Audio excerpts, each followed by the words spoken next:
the red flags, speak up, and protect your tax dollars by calling 1-866-FRAUD-OH. The Cincinnati Bengals defense is just like Chick-fil-A, not available on Sundays. The Justin Kinner Show, 1410 ESPN Radio. All right, everybody, we welcome you in live here on a Thursday. The Justin Kinner Show presented by Frickers. Frickers, your home for fun food, sports, and spirits. We're going to get to Paul Keels, the voice of the Buckeyes, coming up here in just a moment. One more game before the game. And then just like that, the regular season's over. I can't believe how fast this season has gone. We'll talk about that with Paul Keels coming up here in just a few moments. Just a reminder, coming up this weekend, it's the Holiday Help Out Food Drive. It's our 10th annual Holiday Help Out Food Drive.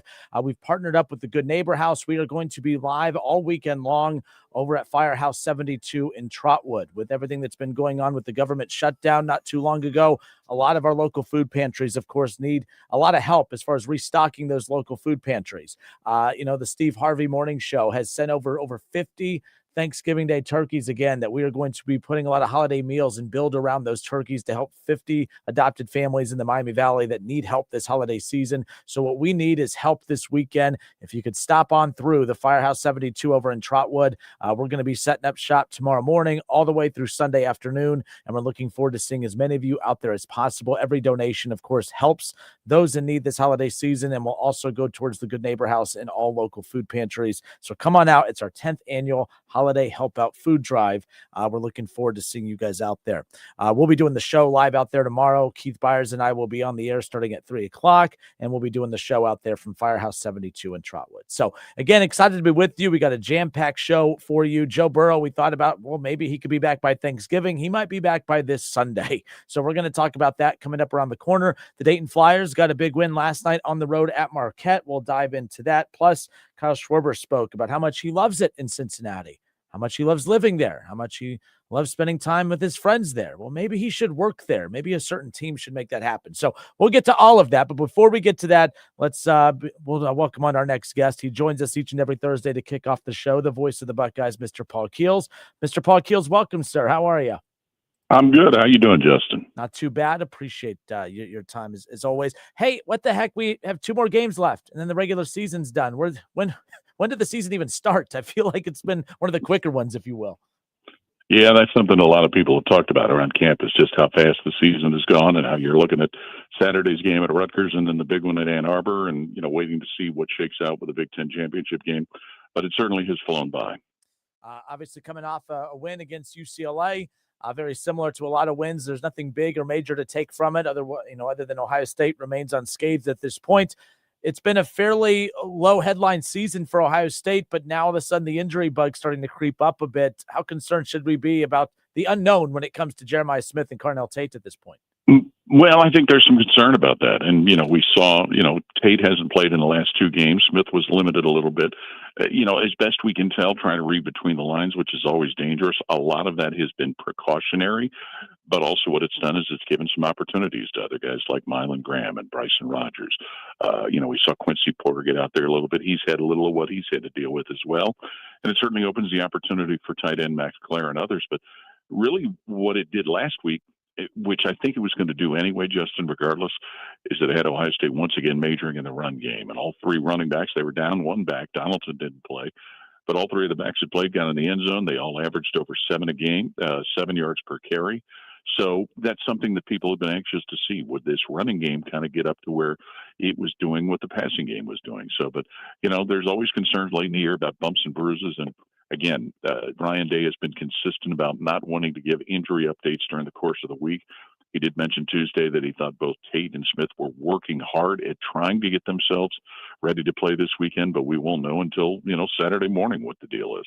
Yeah, I was getting that. Jackson Smith and Jigba, PTSD when it came to the updates on the receivers. I'm hoping we don't have that again. But yeah, really.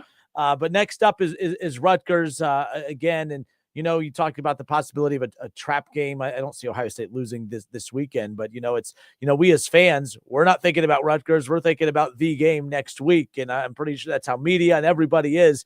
That's the job of the coaching staff this week, is to make sure that they're locked in for Rutgers, especially if they are going to be shorthanded with some of their elite players this weekend, making sure that they, keep the task at hand, which is taking care of the Scarlet Knights. And I think that's something Ryan Day has done a very good job with over the years, is keeping the team focused on what's right in front of them. The fact that they're playing at home helps. The fact that it's the last home game for right now, an estimated 16 players that are going to go through the senior day ceremonies, 16 or maybe 17, not certain exactly what that number will be.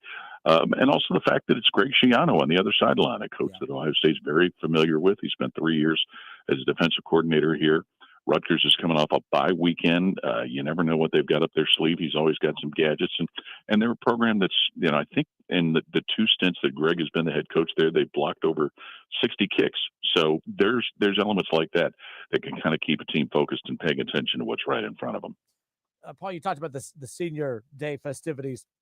Heath Byers, he did his show earlier today, and he was talking about how, he remembers back when he played, they didn't do the senior day festivities back when he played. They did stuff for the seniors off to the side, or for the final year players off to the side or whatever. But are you surprised that teams still do these senior day festivities, especially with how weird it is sometimes with the transfer portal? And sometimes you get 1 year of a senior. You rarely at Ohio State get 4-year seniors. So where are you at with senior day festivities? Are they awkward in your opinion? I don't think so. I think it's a good thing to do. More than anything, it's for the families to get a little bit of recognition. Jim Lachey talked about it on the coaches show earlier today. It was kind of an acknowledgement of his parents when he played, traveling over to watch the away games. These parents invest a lot of time and money and things to be able to do that. So I think it's handled very well, at least, in the 28 years that I've been doing this. I think it's all been done very well. And, now they will include some of the juniors that, may not be coming back. I don't know that there's any in that case right now. And there's some guys that are listed as seniors but have eligibility remaining, like Carson Hinsman. He's not going to take part in it. So it's just one of those things. I think now it's kind of awkward and strange, but maybe if you look at it and trying to figure out the best way to deal with it, it's about the families and the parents as much as it is about the players and the fans that are going to see some of these guys for the last time. Voice of the Buckeyes, Paul Keels, with us here again, the Justin Kinner Show, presented by Frickers, with you here on a Thursday. So we'll take a quick look around the Big Ten in a moment, but a lot's always being made about this particular week. It's always that second to last week of the regular season where, people instead of focusing on their team and the conference at hand, we got to poke fun at the SEC a bit. Where are you when you see Alabama taking on an Eastern Illinois, Georgia against a Charlotte, Mercer's going to be at Auburn? So much is made about these schedules, Coastal Carolina at South Carolina, Western Kentucky at LSU. Where are you at with the way the SEC does their schedule? A lot of Ohio State and everyone else, they play their Coastal Carolinas or their Western Kentuckys early in the season. The SEC places theirs at the back end. Yeah, the question I would have is for these teams that they're playing, how does it affect their conference schedules? And if other schools are willing to schedule them then that weekend, then why not? But it's foreign to what we understand in the Big Ten. Now, when the SEC goes to 9 conference games, I'm curious to see what will happen with all of that. But it's just foreign to us in this conference and to many others. Because usually it is, if you've got a rivalry game that last week, you're trying to avoid a trap game. I remember years ago, it might have been 2017 or 2018, when Ohio State played at Maryland the week before the Michigan game, and they had to go to double overtime to beat a Maryland team that was being run by an interim head coach. So it's a different universe to think about playing a non-conference game that late in the year. It is maybe when there were more independents, it was a little more common. I can remember when I was doing University of Cincinnati, when they were independent, they went down to Birmingham and they played Alabama during this week. So it's just something very foreign to what we're familiar with around here. A quick scope around the Big Ten, Nebraska, Penn State, a matchup we thought coming into the season would have a lot more weight at this portion of the season. But again, an interesting one nonetheless. Rule, Nebraska, Penn State, at home. Your thoughts on that matchup? Be curious to see if Penn State can continue momentum from getting their win against Michigan State. And we know the Spartans are in a down cycle as well. Nebraska is still trying to prove to people that they've taken a step forward. The one I'm more curious about is the Oregon USC game. I think that's one that kind of probably is an elimination game as far as any consideration for the playoffs, maybe more so for USC than it is for Oregon. But maybe with the game you mentioned, Justin, maybe it is kind of a indicator of where Nebraska really is and how much better they are. And of course, dealing without Raiola at quarterback, that makes them a little bit of a different animal also. So you have Ohio State, you have Indiana, as locks out of the Big Ten for the playoff as we sit here right now. I mean, are there any other teams you feel very confident out of the Big Ten that are for sure going to be in? You talked about the potential elimination game. I mean, where are you at with the Big Ten as a whole when it comes to the playoff at this point? Well, I think if Oregon wins out, they're in. But then, the question gets to be, is there a fourth team that possibly could put themselves in there? Michigan still just one conference loss, 2 losses overall. Could they be in the running? It's hard to think they would be, but, if things don't go right, Michigan can find themselves playing in the Big Ten championship game. I'm not so much convinced that USC, if they beat Oregon, USC is going to get some more consideration. But right now I'm thinking it's just a 3-bid conference with Oregon probably the third team. I just don't know that there's anybody as a fourth can really get in there. And, if you have some chaos happen, that might hurt the cause of the case of a third team. Ohio State's welcoming in Rutgers, as we talked about, but Michigan, their second to last game, of course, their last game before they welcome in Ohio State next weekend. They're on the road. They're at Maryland. Obviously, Michigan trying to stay in the hunt, as you talked about. You take care of Maryland and you do what they've done the last couple of years and maybe beat Ohio State in a week, that could propel them into that conversation, as you talked about as well. But Michigan, Maryland, their final showdown before Ohio State next week. Well, Maryland's swooning, and Michigan may have some injury concerns with Jordan Marshall getting hurt last week. Michigan was fortunate to win last week and to beat Northwestern with 5 turnovers. So their warts are starting to show a little bit. You would expect they would probably take care of Maryland pretty easily, and then it'll be interesting to see how that sets up for that last game. But, and I'm more curious to find out because they're without their other running back, Haynes, who got hurt earlier in the season, has had foot surgery, but not sure what the injury status is of Jordan Marshall, but that could be very, very crucial. Maybe not so much this weekend, but the following weekend. All right, voice of the Buckeyes, Paul Keels. Paul, final thoughts. Again, Ohio State, Rutgers, second to last game before the game next week. Final home game for the Buckeyes. Final home game, and Rutgers, one of the worst rush defenses in the country, so I think you're going to see Ohio State trying to major in the run again.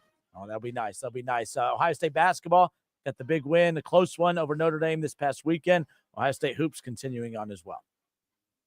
Tonight, I'm at the arena right now getting ready for it. There you go. So, all right, we're looking forward to hearing your voice later tonight. Paul, you the man. Thanks, sir, as always. We'll talk next week. You got it, Justin. Take care. All right, Paul Keels, voice of the Buckeyes, all football, all basketball, all right here on Dayton's radio home of Ohio State football and basketball, 1410 ESPN Radio. All right, we'll step away for a few moments. We'll get back into some college football in a moment. I want to talk some NFL. Joe Burrow, we thought would maybe be coming back around Thanksgiving, but he might be back by this Sunday. So we'll get into that. College football, Reds baseball. We got plenty more coming your way. More of the Justin Kinder Show when we come back.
It's 1410 ESPN Radio, because talking about sports is cheaper than therapy.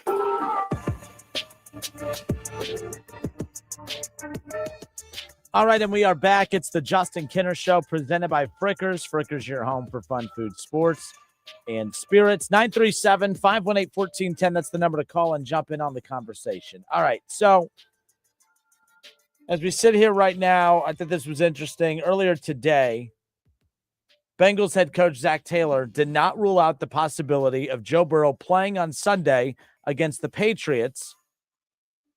Zach Taylor was interviewed earlier today. Shout out to Tom Brenneman. Tom Brenneman on 700 WLW, does mornings over there. And Zach Taylor hops on with Tom once a week. And Tom had asked him about the possibility of Joe Burrow playing this weekend. And his response was, I wish I had a decision today. I'm going to take in all the information. Well, since that point of this morning, quarterback Joe Burrow, he was spotted at the start of practice today working with the starting center, while Joe Flacco was taking snaps with the backup. This was according to Charlie Goldsmith, who also covers the Cincinnati Bengals. So there's that aspect of it right there. And I guess the question I have is, because this is going to tie into the Reds coming up in a bit, there was some information that came out last night about Ellie De La Cruz that I thought made the Reds look bad. And I think that this is, the Cincinnati Bengals are no stranger to doing things that make them look bad. I just, again, and I talked about this with Keith Byers earlier today. I'd asked him, when you are in the NFL and you are cleared to play, does that mean that you are 100%? The answer is no. Just means that you are healthy enough to resume physical activities, because, so keep in mind, it's not as if Joe, and maybe I need to be careful here. It's not as if I know that Joe Burrow for sure is not 100%, but I have a hard time believing that he's 100% when he was not supposed to come back till mid-December. There was those doubting if he would even be ready to go by Thanksgiving. Some people said the Bills game after, and now I'm supposed to believe that he is healthy enough to return this coming up weekend. This is the problem when you have to question whether the Bengals have Joe Burrow's best interest at heart, because Zach Taylor is not thinking big picture. I don't think that Duke Tobin is thinking big picture. I think that Duke Tobin is thinking Joe Burrow needs to come back and we need to turn this around, because maybe he could be without a job. Zach Taylor could be without a job. There are guys whose careers are on the line right now, so they're not thinking about, oh man, we need to be careful so we could have him for next year. There's some guys that want to be around next year, so why care about his health next year? I would have a hard time trusting the organization handling this particular situation. And also, Joe Burrow's a competitor is what I keep hearing. I don't give a damn if he's a competitor. Joe Burrow has continued to show over and over again that what he wants is not always what's best for the team. Hence why the Bengals are in this situation to begin with. He valued pass catchers more. Well, that's why you have the number one offense in the NFL, even in your absence. And that's why you have the worst defense in the last 50 years. The Bengals giving up 33 points per game at this point of the season. It is the worst scoring defense in 50 years in the National Football League. So excuse me by saying that if I say I don't give a damn that Joe Burrow says he's just a competitor and ready to go. I don't care. You got to protect him from himself. We're going to talk about the Reds and how I believe they mishandled Ellie De La Cruz coming up here in just a little bit. But nonetheless. So Joe Burrow could potentially be coming back this Sunday. And I guess the question is why? Why is Joe Burrow rushing so quickly to come back? He is not going to save the day unless he could play defense, unless he is a safety, unless he is a linebacker, unless he could be a dominant pass rusher. Joe Burrow rushing back ahead of time, risking further injury, risking re-hurting that same foot, if you're not 100%, I just don't understand. For one, I could understand, I guess, why Joe Burrow would want to come back, but someone has to grow a set in that organization and look at him and say, no, we don't work for you. You work for us, and we got to protect you from you. I know that's kind of hard because anything that he says that he wants, he gets.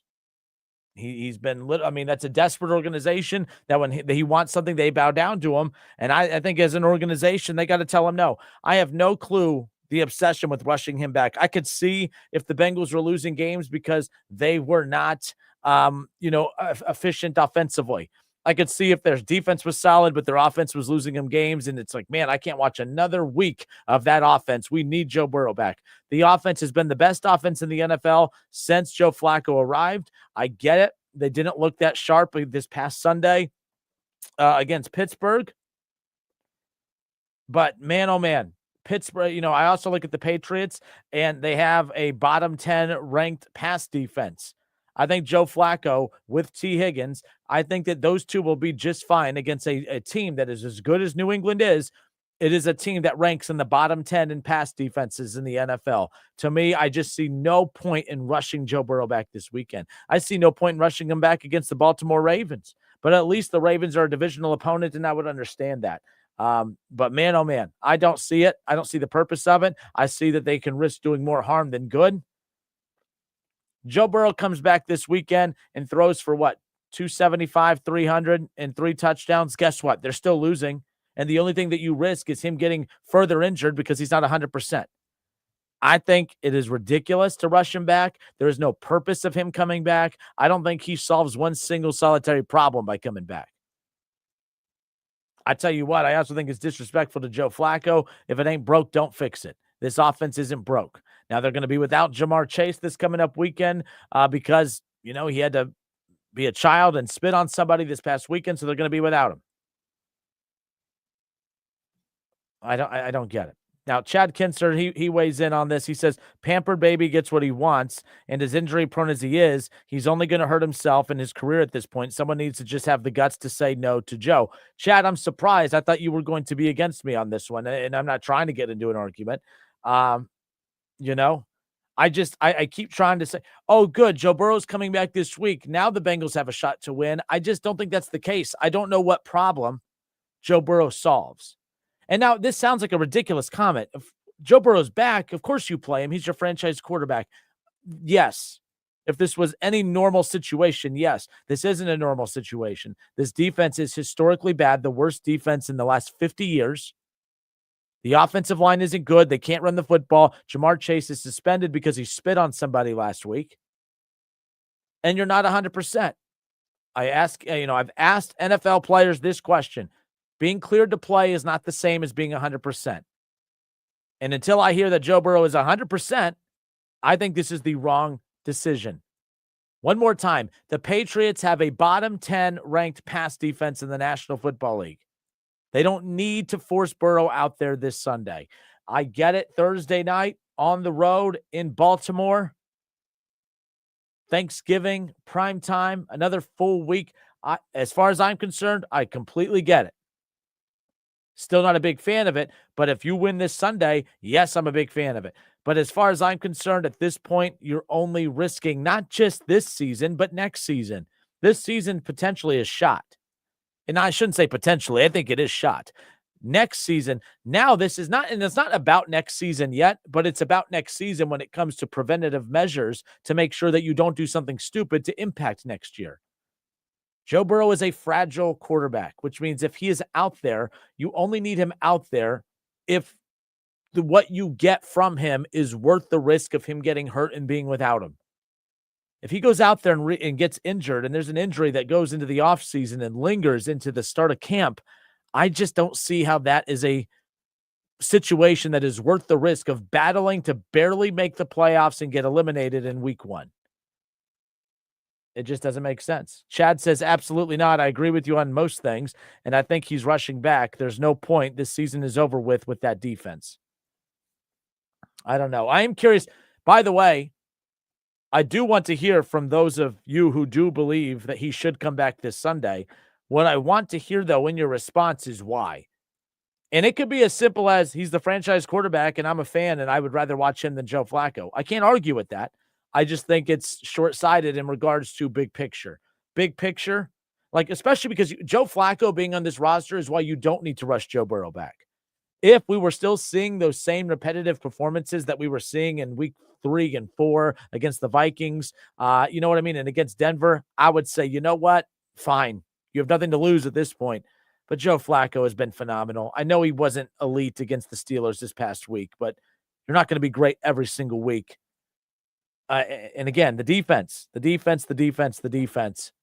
giving up 33 points per game. It is the worst scoring defense in the last 50 years in the National Football League. It's brutal. Joe Burrow coming back does not fix that. He doesn't. And it's actually, he's going to be even without his safety blanket and Jamar Chase. We'll see what happens. 937-518-1410. Do you feel the Bengals are rushing Joe Burrow back if he truly does play this Sunday? Do you even think he's going to play this Sunday? 937-518-1410. That's the number to call and weigh in on the conversation. We'll debate next.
Most insurance accepted.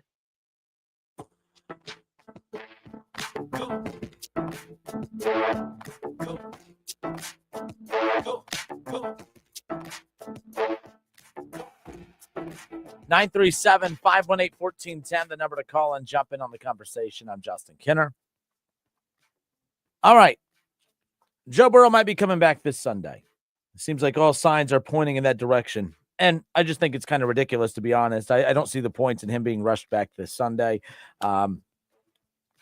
People have been calling me out saying, Justin, you're going to admit you were wrong. You guaranteed all season that he would not play again this season. I mean, I guess I'm very wrong. I have no problem admitting that, but the reason I was so set on saying that he wasn't going to come back is because they said the time frame would be mid-December. This defense has been so bad. They're not winning football games. I didn't see the point. And that's because I was trying to use logic of what a normal football team would do to protect him against himself. But I forgot that that's not how the Bengals operate. They let the football player run the organization. So Joe Burrow, of course, is most likely going to be out there this week. I mean, medical doctors said middle of December. And you're going to say, well, medical doctors cleared him. There's a difference between being cleared to resume football activity and 100%. He's not 100%. Not 100%.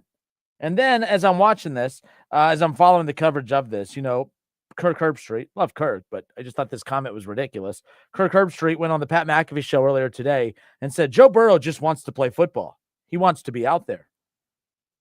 He's going to play on Sunday. As opposed to all the other quarterbacks who don't want to play football and don't want to be out there. Sometimes we say the most ridiculous things about Joe Burrow that I'm like, don't make any sense. Joe Burrow's just a competitor, as to everybody else who enjoys losing. Joe Burrow just wants to win, as opposed to all the other quarterbacks who love losing. Joe Burrow's just a winner. He wins everywhere he goes, as opposed to every other quarterback who's just losing. Like, I don't understand the dumb things we say about Joe Burrow as if like we're putting him in a class of his own. Every quarterback wants to play football. Every quarterback wants to be out there. I don't understand why those are some rare traits that Joe Burrow has that nobody else has. It's just, it doesn't make any sense. It does not make any sense at the end of the day. So, nonetheless, but we'll see what ultimately happens. I don't think he should play Sunday. I don't see the point. Difference between being cleared to play and 100%. He's not 100%. You clearly need this guy to win. You're not going to have Joe Flacco next year. Joe Flacco is a guy that he's actually been your seatbelt. He's been a safety valve. He's been your get out of jail free card. Your offense has continued to click even in Joe Burrow's absence. And the other things I'm seeing a lot of too, I'm seeing T. Higgins, as far as how this is being reported and covered. So like T. Higgins was asked about, Jay Morrison had asked T. Higgins about the chances of Joe Burrow playing. I wouldn't be surprised. He looks outstanding. Guys, we get told this every camp. Every camp.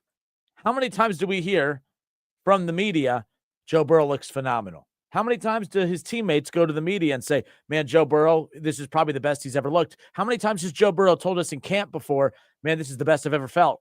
And then game 1 and game 2 and game 3 get here, and it's the worst he's ever looked. Like, excuse me if I don't really trust what the media and what the players and what the fans say. Because every time, they've never once said Joe Burrow doesn't look good. But every time they say that, when a season starts or he's coming off of an injury, he doesn't look good. I don't know. Let me see, too. I'm going to go see if the line has shifted at all in the speculation of Joe Burrow potentially coming back to play. New England is a 6-point favorite at Cincinnati coming up on Sunday. Who knows? Who knows? Joe Burrow most likely is going to play. Chad says any true Bengal fan wouldn't want to see Burrow back this year. We want 100% healthy Burrow, not a hobbled quarterback. And again, and to be fair, Chad, if the reporting was different, if he was 100%, if there was no chance of further injuring this foot, it's a different conversation.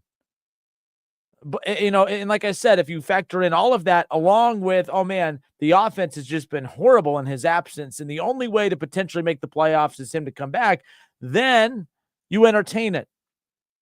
But Joe Burrow coming back, and again, nobody has been able to answer this for me. Joe Burrow coming back solves what? Joe Burrow coming back to the Cincinnati Bengals this Sunday solves what? I'll fill that blank in for you. And it's not a one-word answer. It's not a damn thing. Joe Burrow coming back does not solve a damn thing. Period. Joe Flacco's averaged 300 yards a game. Joe Flacco has averaged multiple touchdowns a game. Joe Flacco has been, outside of this past Sunday, played at an MVP-like level since arriving in Cincinnati for the last month. What exactly is Joe Burrow going to do that Flacco wasn't doing? Averaging 300 yards, multiple touchdowns. Joe Burrow can do that. That clearly hasn't been enough.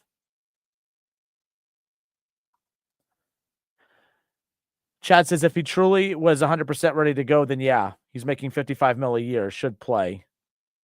And if not, sit down, because the Bengals, who, again, are financially strapped because of these contracts, can't afford for him not to be out there. You got lucky getting the Joe Burrow or the Joe Flacco deal. Got lucky that the Browns were kind of silly enough to just help them out the way that they did. Either way. Other games in the NFL this coming up week. Week what? What week is this in the NFL? I mean, I get confused every single day. It seems like I ask this question. Week 12 of the NFL season. Steelers and Bears.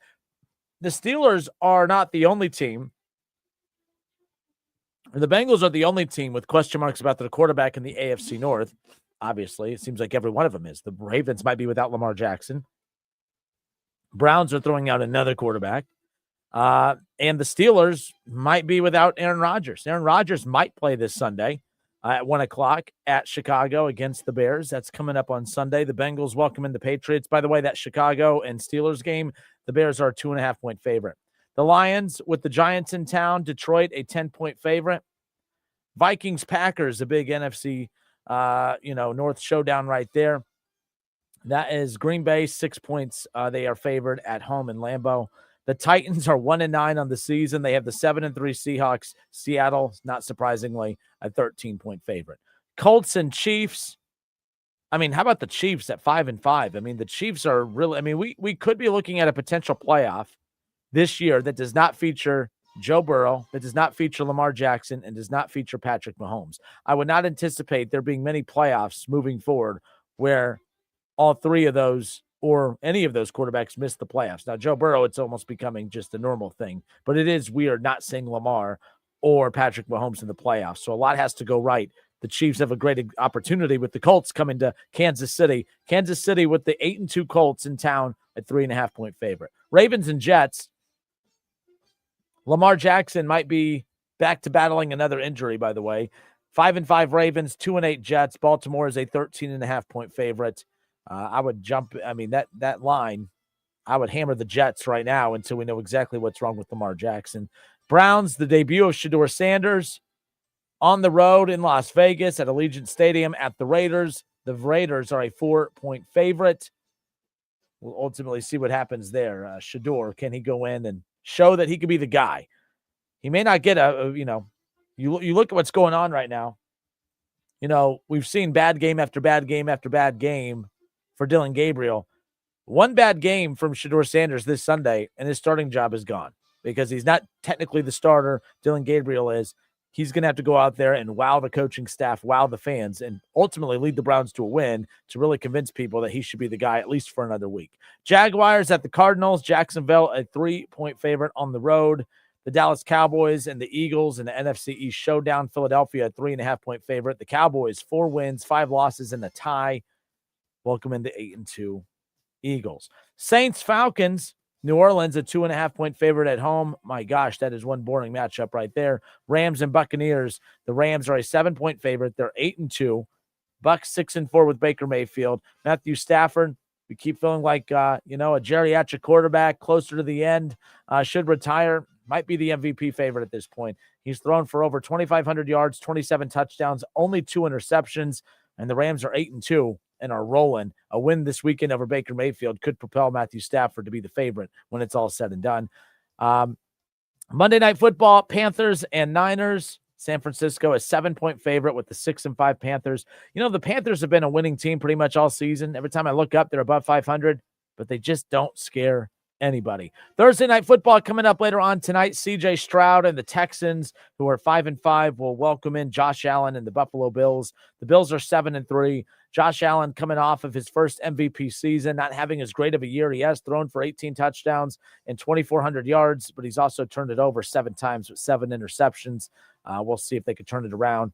No surprise, though, that they've been getting the season that they have from James Cook. James Cook, again, 182 carries, the third most carries in the NFL. He has the second most yards with 968 yards and 7 touchdowns. He's top 10 in every major statistical category. James Cook has been unbelievable for the Buffalo Bills. But Bills and Texans coming up, Week 12 action officially kicks off later on tonight. We'll be keeping an eye there. As far as the NFL playoff picture is concerned, you look at the playoff seeding right now. If the playoffs started today, how about this? The Denver Broncos, 9-2, would be the 1 seed. All right, they're sitting atop the West in the AFC right now. Pretty wild. The Patriots at 9-2 are sitting at number 2. The Colts at number 3, and then the Steelers, the AFC North division leaders, are sitting at 6-4 and 4th. They don't even know who their quarterback is moving forward with the uncertainty around the wrist of Aaron Rodgers. So Buffalo Bills come in at 5. The Chargers come in at 6, and the Jacksonville Jaguars come in at 7. And there you go, those wild card teams right there. The Bills, the Chargers, and the Jaguars. Teams just on the outside looking in. C.J. Stroud and the Texans, Patrick Mahomes and the Chiefs, Lamar Jackson and the Ravens. And I guess if you want to include Joe Burrow and the Cincinnati Bengals, they're 3-7. 2 games separate them, or I should say 3 games separate them and the Jaguars, who are sitting in that final spot. It's crowded. But we'll be keeping an eye on that playoff picture. No doubt about it. All right. It's the Justin Kinner Show presented by Frickers. Frickers, your home for fun, food, sports, and spirits. 937-518-1410, the number to call and jump in on the conversation. We got some Reds talk coming up around the corner. College basketball. Dayton gets a big win last night in overtime against Marquette. Wright State in action tonight. Ohio State also in action coming up later on this evening. We'll get to all of that. I came across draft grades were given out for the 2025 draft, and they went out and they regraded the draft, not based on potential, but on results to this point. The Bengals have a player that fell dead last in this redraft. We'll talk about that when we come back. It's the Justin Kinner Show presented by Frickers. Frickers, your home for fun, food, sports, and spirits. We'll be right back.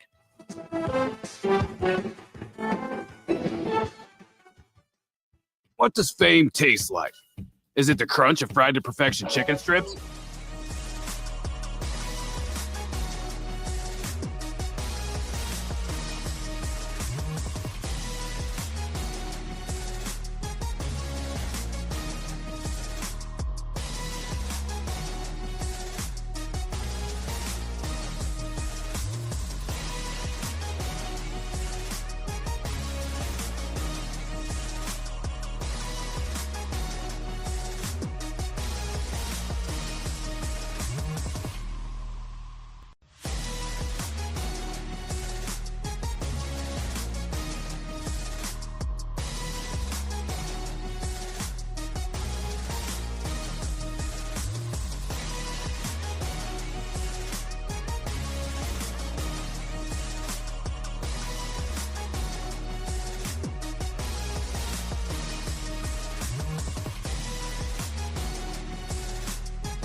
Fit for your unique needs. Mattress Firm. They make sleep easy. Technical errors on the radio never fails, but we are back. It's the Justin Kinner Show presented by Frickers. Frickers, your home for fun, food, sports, and spirits. I hope everyone is doing well. But we're off and rolling. So again, my apologies about that, but we're back up and rolling. So let's get going. Okay, so I do want to tell you about my friends over at Dayton Weight Loss Secret. All right, so Dr. Justin is with Dayton Weight Loss Secret, and they are having a huge Black Friday sale right now through December 5th. With the best deal of the year. You're going to get $400 off and 2 free red light therapy sessions to help boost your results even more. And if you join with a friend or a loved one, you both get an additional $100 off. So that's up to $500 off plus 2 free red light therapy sessions. We know the secret to losing up to 1 pound of fat every day with no exercising, no prepackaged meals, no counting points or calories, no drugs, injections, no surgery, or any risk with the, serious side effects. So no more yo-yo dieting.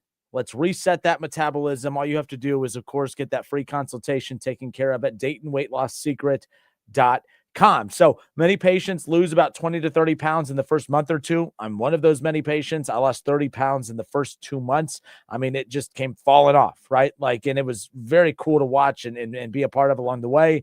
And I'm still partnered with them and still on the program and still trying to shed weight. So again, if you want to get more information, call for your free testimony or for your free consultation. Or you could, of course, get that at DaytonWeightLossSecret.com. Give them a call, 999-1480, 999-1480 to get more information for Dayton Weight Loss Secret. Okay. Let's see. Continuing on here. Let's go to college basketball. Let's talk about some college basketball. How about last night? The Dayton Flyers, all right, they're on the road. They're at Marquette. Everyone said, I bet you're not going to have any compliments for Dayton after going out to Marquette and getting a win last night. I'm like, it's not true. I think you guys are confused by my takes on some of this stuff. You just chalk it up to Kinner hates Dayton, so of course he's going to poo-poo on Dayton. I don't hate Dayton. I think that they are very good with their PR of masking a lot of their deficiencies. They're actually very good at it. They get away with being average because they have a lot of fans at games. It's as simple as that. And I'm not hating. It's just the reality of it. So my point is to me, when they beat the Marquettes of the world, when they, play well against Kansas and when they beat Michigan State and when they do stuff like that, it does not surprise me. When they beat Arizona, or when they compete at a high level with Arizona, when they win a game or two in the NCAA tournament, that stuff doesn't surprise me because for whatever reason, it's been, under Anthony Grant, that has not been the issue. When they play in those games, Anthony Grant has never had an issue getting his team to rise up to play in North Carolina. He's never had an issue getting them to rally to beat a UConn. They've just never had that issue. Anthony Grant's very good at getting teams prepared to play the big boys. What he is horrible at is getting them to match the lesser talented teams with that same intensity, which is why they rarely win they don't win the A10. They don't dominate the A10. And when they do lose in the A10, it's not like they're losing to the bigger teams. They're losing to the bottom teams. They're losing to the teams in the A10 that you shouldn't be losing games to. And that's always my big frustration with it.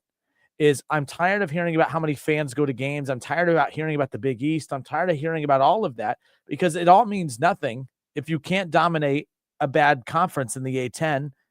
It all means nothing if you're not consistently getting to the NCAA tournament, and they're not. One time in the Anthony Grant era have they got there. One win in the Anthony Grant era. Now, the 2020 season, they were obviously, they were a top team in the country. Of course they were going, but that tournament never happened. So one time in 8 years is what has happened. So I'm not watering down last night. Like last night is what makes my take is what makes me so frustrated is because I'm watching them, a couple days before struggle with Bethune-Cookman at home. I'm watching them struggle at home with UMBC. I know they took care of Kinesis pretty easily or whatever the heck that team's name is. But the bottom line is I'm tired of, and then the PR machine comes into play And, the propaganda, and Anthony Grant said it in a post-game clip that they put on a social media clip that I shared with you guys when he said, people love playing Dayton. He said, I've done this a long time. People love playing Dayton. People do things here that they normally don't do because people love playing Dayton. And I said, that is such an arrogant, conceited BS excuse for why your team struggles with teams that they should blow off the floor. If you can go to Marquette and win in overtime in that environment and play at the level of which you do, you should never be in a game where it's coming down to the final media timeout wondering if you're going to be able to hold off Bethune-Cookman. And that's not a hot take. That's not me hating. That's not, Kenner's just finding a way. No. If you're mad, it's because I'm making valid points. And if you're mad, it's because deep down I'm right. Last night's game doesn't prove me wrong. It only proves me more right. Like I've always said, it's easy to get up for the UConns and the North Carolinas when you're in Maui. It's easy to get up and play a big close game with Kansas. But I think that coaching staff has been gigantic failures when it comes to having this team prepared to dominate the teams that they should. I don't care how many fans go to games. I don't care about all the Big East talk because you can't even dominate the A-10. I like this roster. I don't think that they have the killers that they've had in the past. They don't have that, obviously, the Obi Toppin. They don't have a Jalen Crutcher. They obviously don't have a Deron Holmes or a Tumani Kamara.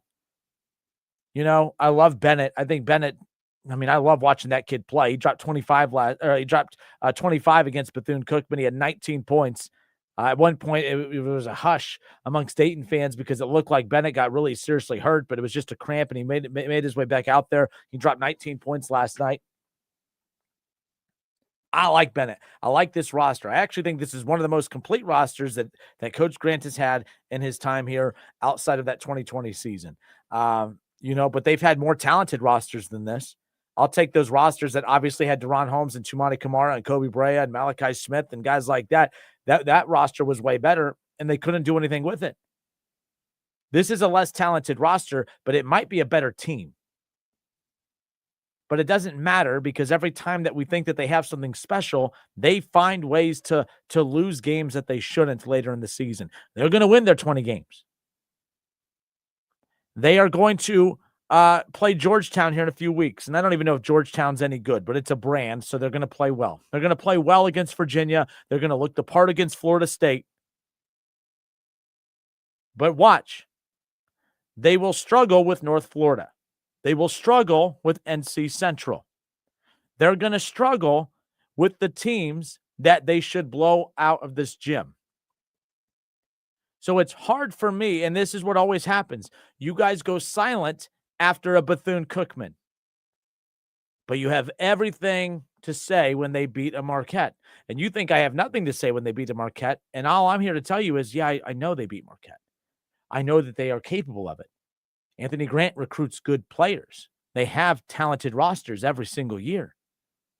But I think he does a poor job of having this team mentally prepared to play basketball games against teams that they should dominate. They're a mentally weak program year in and year out.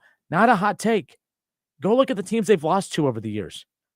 If you would have told me that they lose to North Carolina, that they lose to the UConns, I know they lost to North Carolina, but my point is, look how well they played against North Carolina. But my point, and this was last year's team, I get that. But all I'm saying is I'm not surprised when they play those teams to their level. I am also not surprised when they play Bethune-Cookman to their level. Gave up 82 points against Bethune-Cookman at UD Arena. You won by 6 points against UMBC and held on for dear life against UMBC at UD Arena. You go to Marquette, large crowd, overtime, win. It's impressive, but it's predictable. Just like it's predictable that they're going to struggle with North Florida. They're going to struggle when they play NC Central coming up in 2 days. It's just how it goes. I'm not hating. It's just the reality of it. So it is what it is. Rob on YouTube says UD is boring to watch. They were roughhoused. They were roughhoused by the Bearcats. They are boring to watch at times. because you would think that having a head coach that stemmed from the NBA would bring some NBA philosophies over, that they would actually play fast. Like this team, they don't play fast, and they never have. It's not just this roster. They just refuse to play. I mean, there's a reason that Chumani Kamara just looked like he was just stuck in mud when he played here. And then he gets to NBA Summer League and the G League, the Summer League, and then gets to Portland and he's running up and down and he's a freak athlete and he's doing things we didn't see him do here. It's because, my goodness, when you let an athlete be an athlete, it's amazing what happens. Let these guys be athletic. Let them get out and run. Let them go play freaking basketball. This half court, use every second of the shot clock yawn fest. It's just, it gets old. Either way. But that was a big win last night. I'm not taking anything away. I know it was a good win. But what I want to see is, while you guys look forward to the UC matchups, while you guys look forward to the Virginia and the Florida State matchup and the UC matchup, I want to see them embarrass NC Central in 2 days. I want to see them, when they have North Florida. They have the East Tennessee State Buccaneers coming up here in a few weeks on December 2nd. All right, I want to see them dominate the Eastern. I want to see them beat East Tennessee State Buccaneers. That's what I want to see. You guys want to see them beat up on, Marquette? Yeah, that's fine. That's what they do. They beat Marquette. They compete with the UCs in recent years. That's what they do. What they also do is they let UMBC look better than they are in NC Central and teams like that. Good coaches don't allow you to play down to the level of your opponent every single time. And that's what this team does. So as impressed as I am with that, it's a huge win on the road, Big East opponent at Marquette. Marquette has a hell of a coach. Great win. I'm not taking anything away. But that means nothing if you can't run NC Central off the floor. It doesn't mean anything if Eastern Tennessee State University, loses by 6 or 8, and it's a ball game heading into the final media timeout. All that stuff I don't care about because it proves you're mentally weak, and I have no faith in you winning the A-10. I want to see them run these bad teams off the floor, like what they did against Kinesis or whatever that team is, 88-48 to open up the season. We'll see what happens. All right, it's the Justin Kinner Show presented by Frickers. Frickers, your home for fun, food, sports, and spirits. Coming up tonight, we do have Wright State basketball. Wright State returning home after the Greenbrier tip-off where they did split. They beat Radford.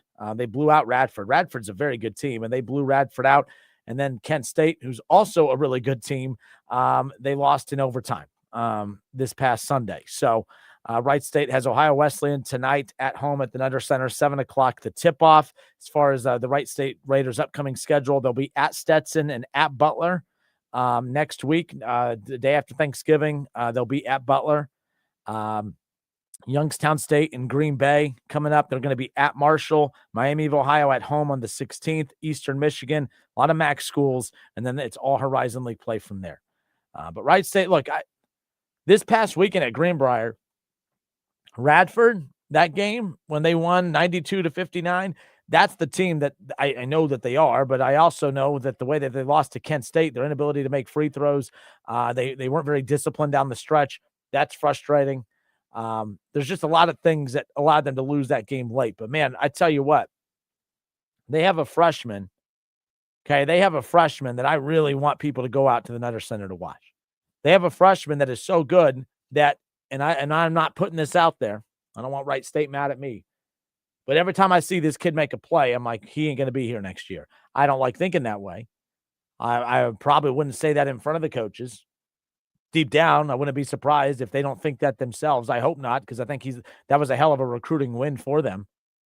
But Michael Cooper is a freshman. He, in 22 minutes, he had 17 points against Radford when they won 92-59. I mean, Michael Cooper's the real deal, and he's the point guard. And he just does things that just, from Jeffersonville, Indiana, he played along with 2 other D1 recruits. One of them went to Northwestern. Wright State got both of them, by the way. The other 2, and Michael Cooper's one of them.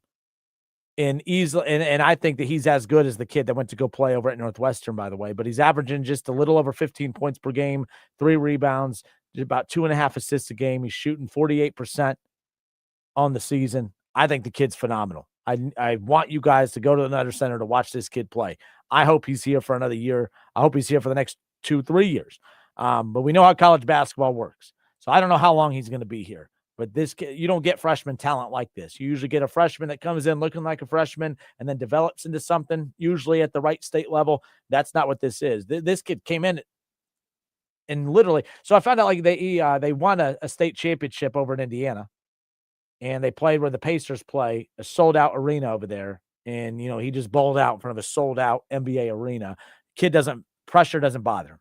Pressure doesn't bother him. Kid's unbelievable. I'm really, singing his praises because I want people to get out to the Nutter Center to watch him play and to watch the team play. I'm a huge fan of Clint Sargent, the head coach. I think they're well coached. I think they have a lot of talent. But Michael Cooper, big fan of his. Solomon Callahan, another kid, a third-year player for Wright State. He had a 20-point performance. Dropped 6 of 9 from the floor, 5 of 7 from 3. He does a lot of things. The ball just looks different coming out of his hands. Plus, he's a lefty.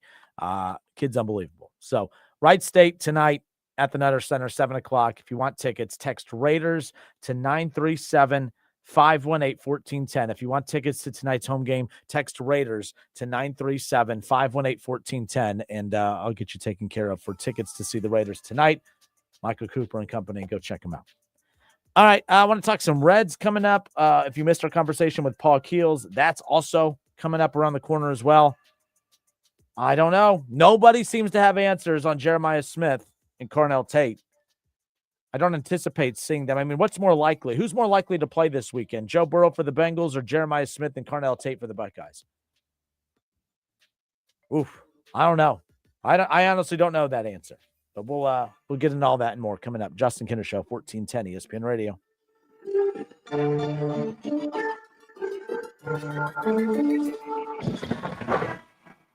When you think of the most exciting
Day at Staples. Save on top tech and gaming gifts, shipping supplies and services to get your packages there safely. Even custom cards and wrapping paper. Staples, that was easy.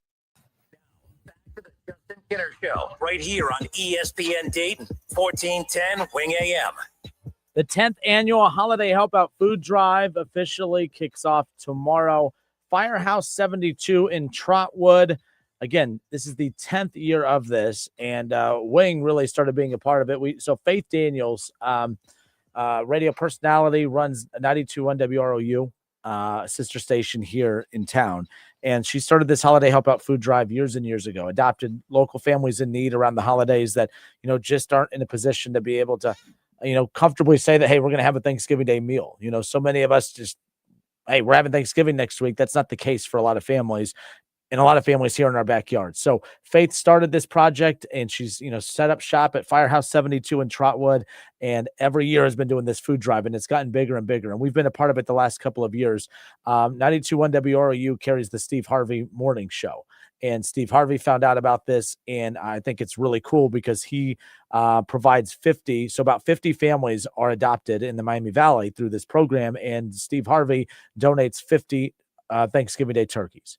And then we use the food drive. We take those turkeys and we just urge everyone to bring Thanksgiving Day meal items to the firehouse, because then we take those turkeys and then we build full Thanksgiving Day meals around those turkeys. And then we go, some of those families come and pick them up.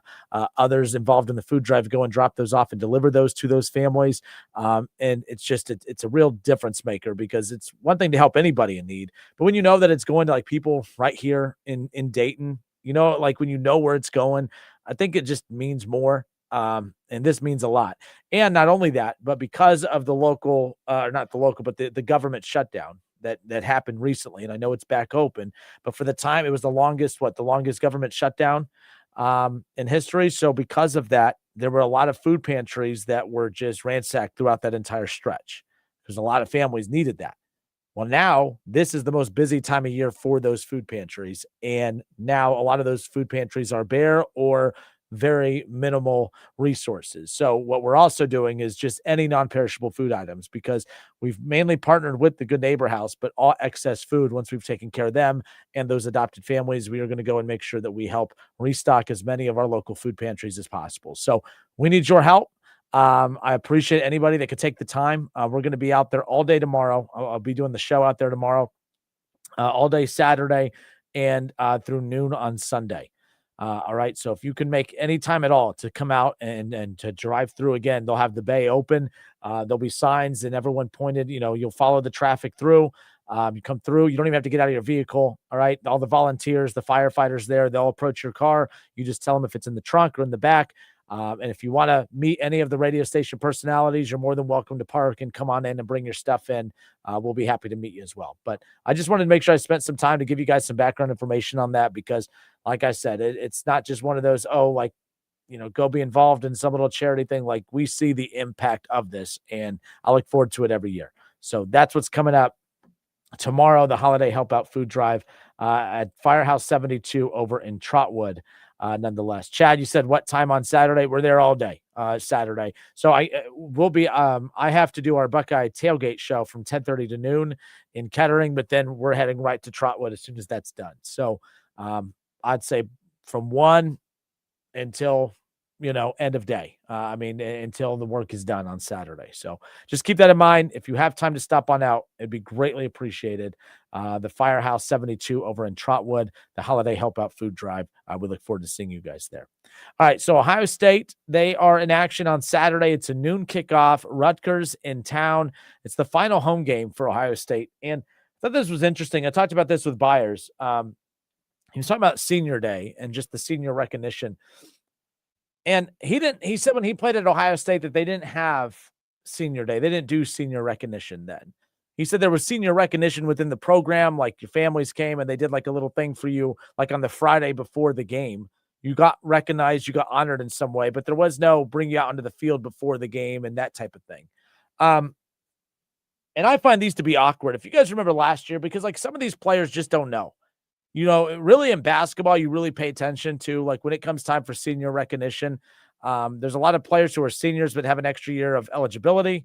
or they don't have an extra year, they're not a senior, but it's their last year there. It's like you want to be able to honor them. Like think about like Deron Holmes, like didn't spend his entire career here, but it's like, man, on senior night or whatever, you want to be able to recognize those who made great contributions to your program. And he's an exception because he's going to the NBA. I find the senior recognition ceremonies just to be awkward nowadays. A lot was made last year for UD because Malachi Smith, participated there, but it's like, hold on, he has an extra year of eligibility. Why would they be honoring him then? He was basically letting everybody know he wasn't coming back at that point. So it was just strange to me. And it's like, I don't know. I would scrap it. I think that they're awkward. I don't think they mean as much with the transfer portal. It's not like you're graduating. I think it meant more 10 years ago. I'd say even 5 years ago when it was normal, when you had players that would come in as freshmen. Some would play right away. Some would be redshirted. Some wouldn't play right away. But they would be a part of the program throughout the entire run. I just as a fan base, you feel connected to those. You feel like you're a part of their journey, and you love to be able to kind of pass on that love from a fan base and recognize the player on a senior day recognition. You get your name announced. You have your loved ones and family members, significant others around you. You're out there. The crowd gets a chance to give you, a one-on-one applause. But that's not what this is anymore. I mean, heck, you could have 4 seniors, but maybe one of them is a senior that was with you the whole time, and the others came through the portal. I don't know. I'm not I find it kind of awkward and silly. Football might be a little different. I think you still get more 4-year football players than you do basketball. But in basketball, I find them awkward anymore. I wouldn't do them. I would just scrap them. But nonetheless, not a big deal. But I can't believe it's already the final home game on Saturday for Ohio State. Nonetheless. And it will be the final home game because Ohio State, in the position that they're in, they will not be hosting a first-round playoff game unless I'm misunderstanding the rules this year. I know that it was changed, but last year they didn't get that first-round bye. They're going to get a first-round bye. They're going to beat Rutgers. They're going to finally get a win over that team up north so they can put that losing streak behind them. I feel like there's only one thing left to do for Ohio State, and it's not win a national championship, although, yes, it would be cool to see them not just win the one last year, but to win back-to-back. But I really feel like Ryan Day just has one more mountain to climb, and that's Michigan. And you got to get to Michigan. You got to get through Rutgers first, and I'm not worried about Rutgers. I mean, you guys, I went on the rant yesterday. I don't think the Big Ten is very good. I think the Big Ten is horrible. I think Rutgers is an embarrassment to the program, to the conference. I mean, but that's why I'm already talking about Michigan, because there's nothing about the only thing about this Rutgers game that intrigues me is if there is no Jeremiah Smith and no Carnell Tate, just how good can Julian Sand look? And I really feel like if Julian Sand goes out there, yes, even against a bad Rutgers team, if he can go out there and put up numbers without his top 2 receivers, who aren't just top 2 wide receivers, they're 2 number 1 wide receivers. If he can't, if he could put up numbers without them, I think he more than deserves to be in that Heisman conversation. I think he deserves to be in it now. I just see a lot of people trying to use the fact that he plays with 2 great receivers against him. Well, there's an opportunity for him to be able to put on a show, without those guys. So that's the only intrigue I have in this Rutgers game. But as far as Michigan goes, like when Ohio State beats Michigan a week from Saturday, and I do believe it's going to happen, I'm not really worried about this Michigan team. I think that this, you could say, well, remember what happened last year? Ohio State was close to like a 20-point favorite. I get that. But I feel like the vibe, there's no desperation with this program anymore in Ohio State. I felt like Ohio State was getting borderline desperate to get a major win. And I felt like once they got that Tennessee win, they were kind of playing with house money. Everyone was like, hey, if we lose, we're supposed to, I don't want to say supposed to lose, but had they lost to Tennessee or had they lost to Oregon in the Rose Bowl, it would have been one of those, yeah, well, obviously we weren't very good. We lost to Oregon. We lost to Michigan. We were lucky to get this far. But when they steamrolled Tennessee and then just punched Oregon in the mouth right off the bat, it was like, oh, they shook off all the bad vibes from the Oregon loss and the Michigan loss in the regular season. Still felt the pressure throughout. Ohio State could have lost to Texas. They could have lost to Notre Dame in the national title. Still would have been fine. Still would not have truly been expected to win it. But they did win it. And it shook off every narrative that had surrounded the black cloud that surrounded that program. The inability to be able to win big games. because that went back not just that season, but all the way back to a little bit before 2020. The last big win they had is when they beat Clemson in the playoff in that 2020 playoff. But after they beat Clemson, and I believe that was the Trevor Lawrence year. So after they beat Clemson and Trevor Lawrence in that semifinal, that was the last shining moment for Ohio State for the next 5 years, because after that, it was a very bad half-decade stretch, if you think about it. Ryan Day survived a very tough stretch.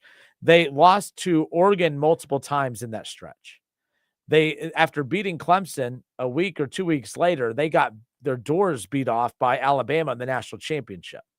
Since that point, they had lost to Michigan 4 times. Since that point, they had lost to Missouri in a bowl game.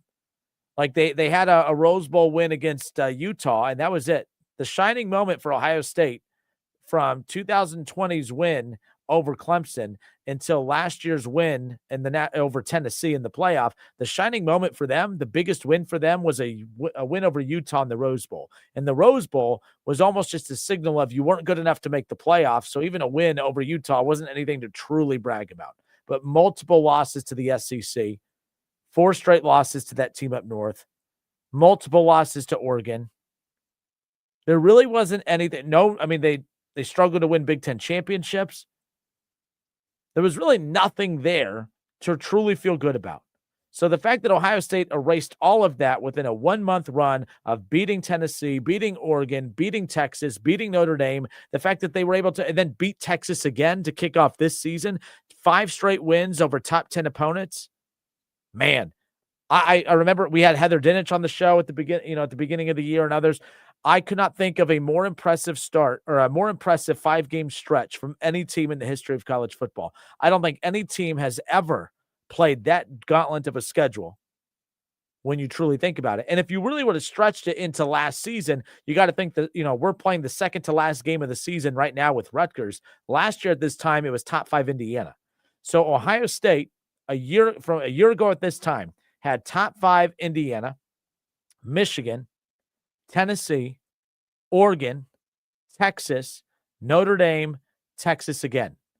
So it was actually a 6-game stretch. It was the most impressive 6-game, 7-game stretch that I could think of in college football history. I don't think any team has played a tougher stretch of football programs as that. There was no buffer games in between. There was no gimme games. There was no, you know what I mean? Like that. So for Ryan Day and the Buckeyes to shed all of those narratives, to not just play that gauntlet of a schedule, but to come out, I guess I shouldn't say unscathed because they did lose to Michigan. But nobody looks at Ryan Day and Ohio State anymore and thinks that they can't win a big game, because that's all they do anymore is win big games, win big game after big game after big game. But there's one more game. There's one more narrative. There's one more black cloud that is hovering above this program right now. And it's not a little black cloud. It is the black cloud. It is the black cloud that is the inability to beat Michigan. Ryan Day has 1 win over Michigan in his time at Ohio State. Would have been 2 if Michigan didn't chicken out, years ago and during the COVID season.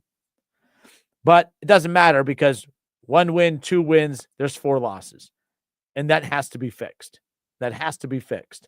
And I believe it's going to be fixed. And once it is fixed, and once Ryan Day and Ohio State beat Michigan a week from Saturday, there's really no negative storyline. There is no negative black cloud that hovers over this team. It's kind of crazy how quickly Ryan Day has just turned around and shifted the narrative and shook it all off. And in my opinion, I think is the best head coach and will be viewed as that. If they beat Michigan a week from Saturday, and I believe that they will, it's going to be hard for anyone to convince me that Ryan Day is not the best coach in college football right now, because he struggled and struggled and struggled, and all of a sudden something clicked. They went on that dominant run in the playoff to win a national championship. They're undefeated. They're the number 1 team in the country right now. They have 2 Heisman contenders, a revamped defense.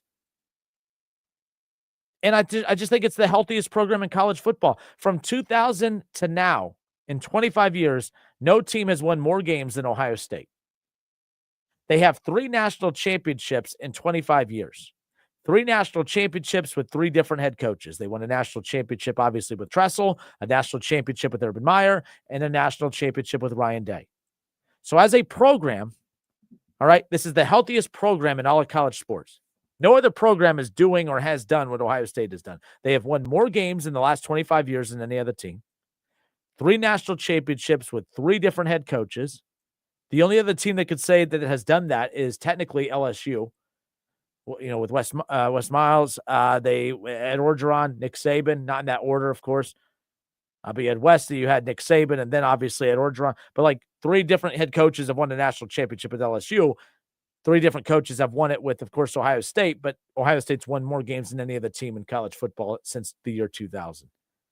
They don't have a down year. Their down year was the transition year from Tressel, when Fickell was the interim coach for the 1 year before Urban Meyer got there. But even the down years for Ohio State were Rose Bowl years. The down year for Ohio State, they still won double-digit games. Ohio State doesn't have down years. Alabama has down years. Michigan has down years. LSU has down years. Clemson's had down years. Georgia has down years. Ohio State's the only program that doesn't have down years. Yes, you can count the 1 year. It was a down year when they had Fickell, when they were navigating through the coaching change. But, I mean, dang, once they got Urban Meyer, they went undefeated. They won a national championship later. They dominated in recruiting. They still dominate in recruiting. I'm not a Buckeye homer. I'm a realist. There is not a healthier, program in all of college athletics than Ohio State football. And that was even the case while they were still navigating through the struggles of not winning Big Ten championships or getting to the playoff for a few years. They were still a double-digit win team. So the fact that they've shifted, that they've navigated through that, they have a chance to shake off the only bad narrative that surrounds them and that they can't beat their rival. They beat their rival a week from Saturday. They're the defending national champions. They're the current number 1 team in the country. They're undefeated, about to win another Big Ten championship. I mean, my goodness, I don't know what else you can ask for from Ryan Day in this Buckeye program. They're the best, healthiest program in all of college sports. If you missed our conversation with Paul Keels, the legendary voice of the Ohio State Buckeyes, we have that coming up for you here around the corner. It's the Justin Kinner Show presented by Frickers.